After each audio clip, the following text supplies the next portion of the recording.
Good evening and welcome to Africa News Network First Fast Live. My name is Cindy Mabi. Good to have you.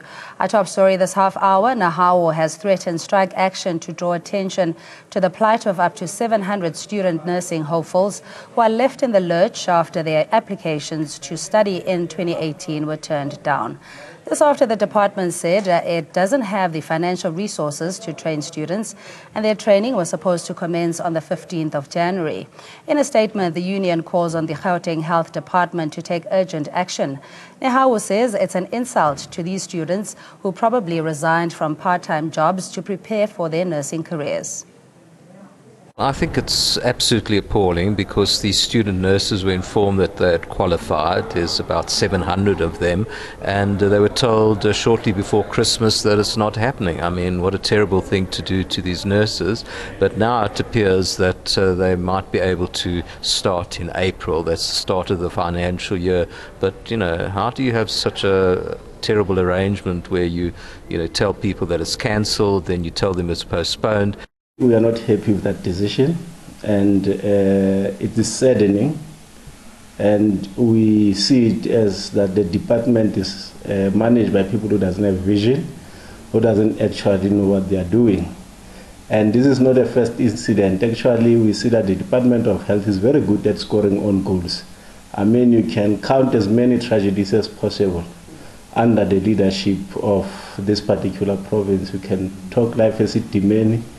Babies that died in Charlotte Maxeke, and now this. It shows that there is no vision at all, and we are not happy at all. And joining us live in studio, Lulamile Sibanda from Nahawu as the Gauteng Provincial Chairperson, and on the phone line, Kenneth Mojave from the PAC as their spokesperson. Sipho Kankase is with Donasa. Good evening to you and welcome to the show. And you at home are most welcome to give us a call. The numbers are on the line. What is to happen now with the situation of nursing hopefuls being left out in the lurch? How did we even come to this situation? I'll start with you, Mr. Sibanda. Look, Cindy, this current situation indicates poor planning by the Department of Health in Gauteng. They contracted these student nurses last year and they gave them appointment letters, only for them to tell them last week that they couldn't continue with their training because of financial problems. Okay, but at which point was it communicated? Were you given an indication that there were potential problems with the application process or that the funding in itself was constrained? The process went very well last year. They were contracted, they were given appointment letters. All systems went well. They even attended an information session last year with the department. They were supposed to start on the 15th of January. Then last week they were informed through WhatsApp messages that they couldn't continue with the training because the department is having financial problems. Mr. Kankaze, is that even procedurally correct in how you communicate some such sensitive information that has a bearing effect on a person's career, considering that they have been in the system already for over 12 months? It's utter incompetence. There's no other way to put it. Actually, it has become very clear that the people that are running the Department of Health, they don't know what they are doing, because everything that they do is in shambles, the department. Because first of all, how do you begin to advertise to say that you want to attract 700 students? You go through all the process, take them through the pain and give them confidence that they'll come in. And at the end of the day, you send them an SMS to say that, no, we actually cannot take you. It shows that the people themselves, they don't know what they're doing. So it's problematic. Is there recourse, though? Because it's one thing to blame the department or to even criticize on the sideline. What official grievance process is there to try and remedy the situation, Mr. Sibanda? Look, Cindy, there is recourse for the student nurses. They do have appointment letters. There is a legitimate expectation on their part that they should start with their training this year. Both unions, Dinosa and Nahawu, are currently engaging the department, and surely by next week they will be starting as they are scheduled to start. All right, so you're saying that this situation can be remedied. It's a knee-jerk reaction of announcing that there isn't a plan to absorb the nursing students, but ultimately they will be accommodated. Ultimately, they will be accommodated. It is just that the Department of Health in Gauteng has moved from one crisis to another. The reason it is because of the quality and the caliber of the managing cadre in the department. There is absolutely no proper planning, and this is leading to such a crisis. But the students will be in class by next week. And we joined on the line by Kenneth MacArthur from the PAC as their spokesperson. MacArthur, thanks so much for your time. I mean, it seems like this situation has been in limbo with regards to the health department in Gauteng, let alone now with the arbitration of the life esidimeni, a process in itself that could have been a tragedy that could have been avoided had the right decisions been made. In your view, if the leadership is appointed or deployees, is that where the problem or the rot lies? Let me greet you, Cindy, and the viewers, also the panel of Union 7 now. We view this as a silent prison because no country, even the countries which are currently in hot-on, the doctors and the nurses are the most or the essential personnel in that particular field. So no country can imagine itself without medicine, without health personnel. It is only us which are not sober enough. So we are saying that it is the party deployment which is creating that particular fallacy, because you do not have people who are competent in that particular important field to can service people. You have got people, for an example, you have Garani Matangu, who have never in her political in her life or her academic life studied health. She does not know anything about health-related matters. So you have got that particular matter where the lives of people are being put into risk. So in this particular instance, it's not only the students or the nursing graduates that we must be worried about, but it's the lives of the people that this particular graduates can assist and can be able to save lives that we are currently, especially in Gauteng, we are currently to witness losing of this particular bacteria called Listeria. So imagine if we had placed all these graduates in health facilities, they would be doing wonders, saving lives that have been lost without being accounted for. But what then do you do if the unions themselves, and I'm talking about the whole recruitment process and also the capacity of absorbing students with the intention that they will be there for the long haul. You know, you're not just going to take a nurse but train them for 1 year and then they're qualified, so to speak. So is there a thought process to ensure that, one, it's sustainable, and secondly, that it is one that is measurable, there is a plan, is there strategy in your view, Mr. Kankanse, or do you think that it's almost done haphazardly? No, you see, Cindy, this is very puzzling because in the past years, they've been recruiting almost around 1,200 students. And that's what they've been doing for over years. And all of a sudden, recently, they've cut the number to 700. We don't know what informs that. We don't know what are the reasons. They've even moved from a period whereby they were paying an entry salary, but they moved to the step and introducing a bursary system, without any communication, without any clear plan. And it seems like these people, they don't have a project plan of what they are supposed to be doing. But in essence, we need to attract nurses yearly, because in Gauteng more specifically, we have a moving target of people that we need to service in our hospitals and clinics, because the population is growing every year. So if we are not having a strategy to ensure that we increase the capacity in nursing care, then we are doomed as a society. But what are you told is the rationale then to cut that number that has consistently been at 1,200 or so to the current 700? Look, Cindy, the rationale is always around the availability of financial resources. However, the availability of financial resources must not be used to compromise service delivery, because at the center of a thriving health system is the production of nurses, because you will not be able to provide quality health services if you do not have nurses and doctors. And it can be that they compromise nurses and service delivery and cut the number to 700 from 1,200 without having a broader strategic overview to say, in the long term, how are you going to sustain providing health services to the people of Gauteng, because the population of Gauteng does not remain at one time. It's always moving. So the matter in how you produce nurses must also move along with the population dynamics. Is there a consultation process on both of you in when critical decisions are being made on either austerity measures to cut or trim here and there to save money? Are you involved? Do you participate? And what kind of suggestions or recommendations do you make?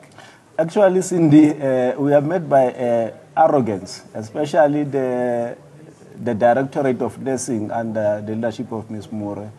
It's very arrogant. They do things on their own, and every time we have to come up and try to facilitate and see how we sort out problems. So they are never consulting us. They do things, knee-jerk reaction, or is a lack of planning, but you can simply pin it down to incompetence. People who are doing stuff without a project plan, without knowing where they are going and when they are doing it.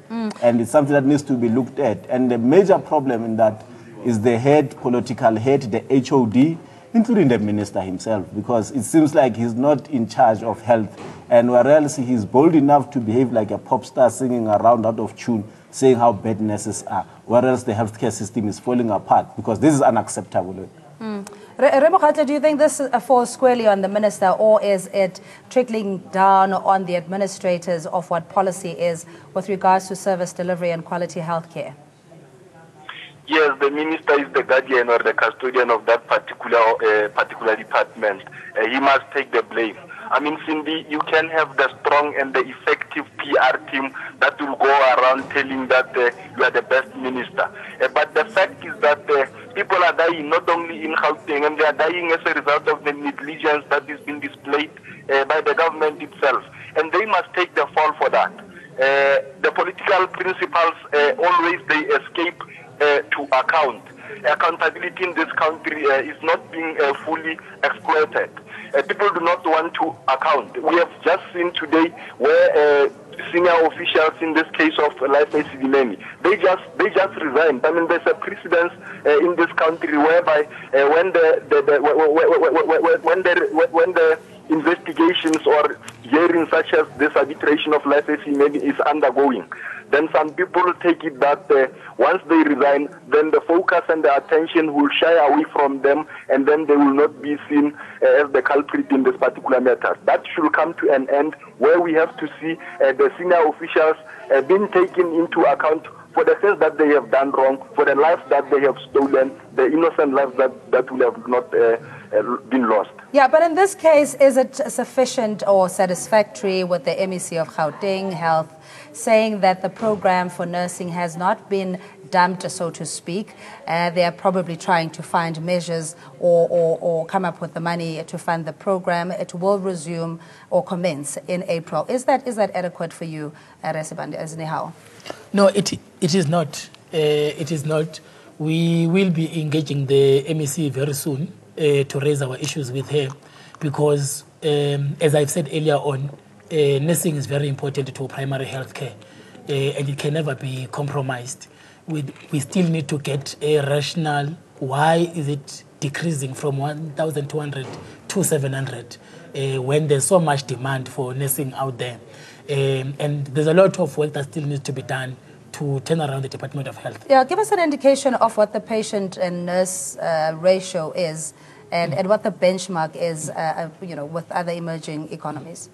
Look, I wouldn't be in a position right now to give you the exact patient-nurse ratio, but what I know is that there's a difference between the private health and the public health, and we adopted a 10-point plan in relation to the NHI policy to ensure that we deliver quality services. And one of them is to ensure that there's sufficient health professionals.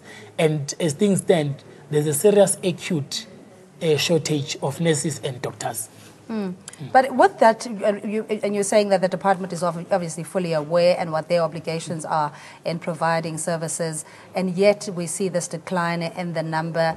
The culture of impunity, is almost so pervasive that you feel helpless, beyond going on strike and making your voices heard in that particular format or fashion. What else is there that the nurses can do? Is there legal action? We know that the Department of Health is almost swallowed by legal action. What more is there that can be done?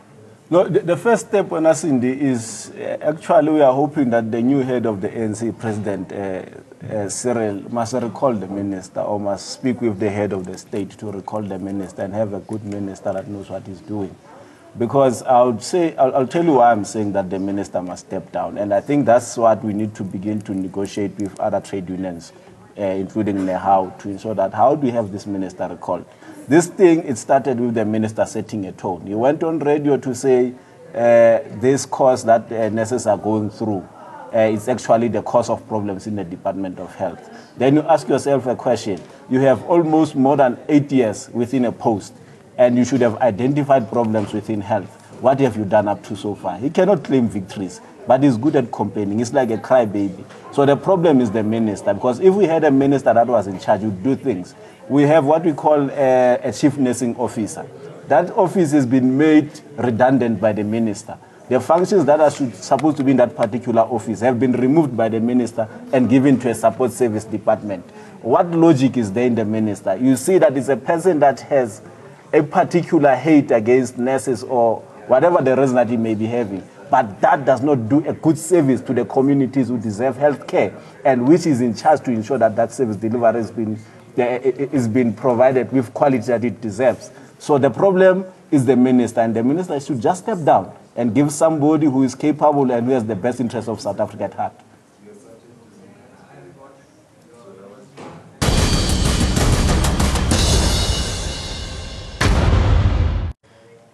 And breaking news just in, the Gauteng Health Department has refuted reports that student nurses are left in the lurch. They say the program will commence in April and that the nursing students were informed that it will not start in January. So that's the response that we're getting from the Gauteng Health Department, saying there has been adequate communication and all this hullabaloo is really just making a storm in a teacup. We'll start with you, Mr. Sibanda, if you'll respond to that. I'm very saddened, yet not surprised by that response. The Gauteng Department of Health has a generalized affair approach to issues as they happen. The Life Esidimeni debacle happened precisely because of such attitudes. When we were informing management and the employer at that particular time that there's going to be a crisis here, we received a response in that regard. So I'm not surprised at all. But as I've said, we will be engaging the student nurses, be on their side, take action together with their side. And over and above going onto the streets, we will continue to engage the MEC because as things stand, we have lost all sense of hope and confidence in the management collective. We've just had the Gauteng Department of Health response, but we're not privy to the WhatsApp messages in communicating the postponement or the halting of the particular program. What does it say to nurses regarding the program? Look, Cindy, you know, it's very strange that we get things like this. It shows that the caliber of leadership we had. First of all, the notice to principals in Gauteng of the colleges that there won't be intake, it was done via WhatsApp message, not through a letter and communication. And I'll tell you boldly that as late as last week, Tuesday, when I was in a college where lecturers were up in arms, they were just showing us an SMS, say that no, the SMS was received by the principal. So now they claim here to say that they've communicated properly and adequately. It shows that we have people actually who are not truthful, who don't have the caliber of leader that you deserve in health.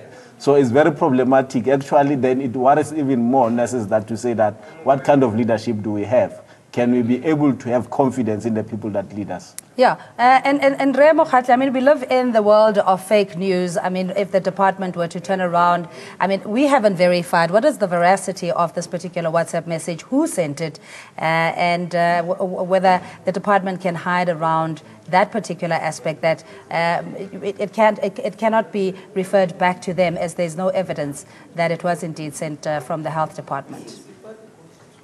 Yes, we are living in a world of fake news, and I don't think that those nurses who received that particular communication from WhatsApp should take that serious. I think that they must wear their uniform and they must report to their duty as they have been doing. The only thing that they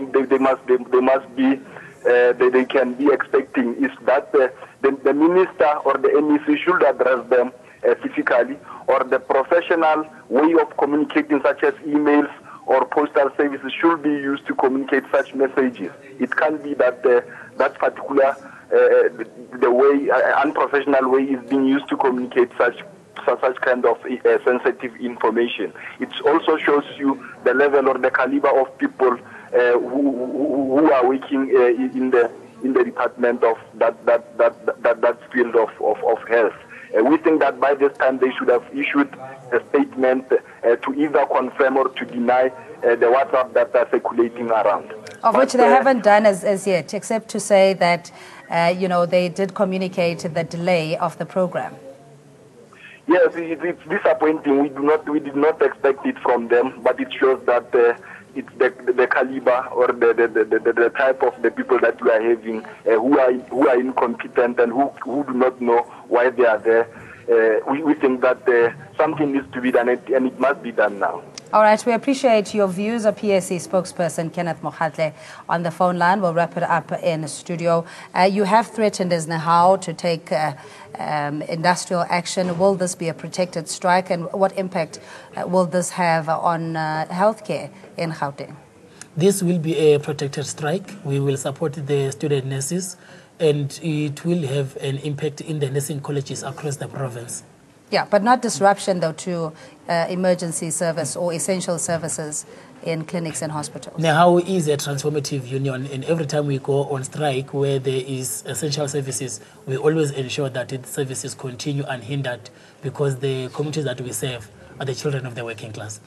Did you question, though, the manner of communication, that it was sent via WhatsApp, and say, did you refuse to accept this as an official means of communication and demanded a more professional way of communication? This is when we met with the department, and that is the Directorate of Nursing, that was Wednesday. And they said that this was a meeting that was emergency meeting while they were in Nasrec. It was a communication by the minister. But when you go to the minister said, I don't know. It's for the first time. We spoke with the DG of Health. He says, no, it's for the first time I hear this when it's in the media. So it simply tells you that somewhere, somehow, somebody's lying. Who, we need to find out. So it means that people are doing things and are avoiding to put things on official documentation so that they cannot be traced, so that we can hold anyone accountable. So it's a way of trying to play dirty games or tricks with the lives of the people of South Africa. Briefly give us the details of your imminent strike action. Well, we are meant to start with the strike very soon. Tomorrow we are having a meeting at 2 o'clock to engage the HOD and management to see if we can arrive at an amicable solution. In the event that we do not emerge with an amicable solution, we will then be, as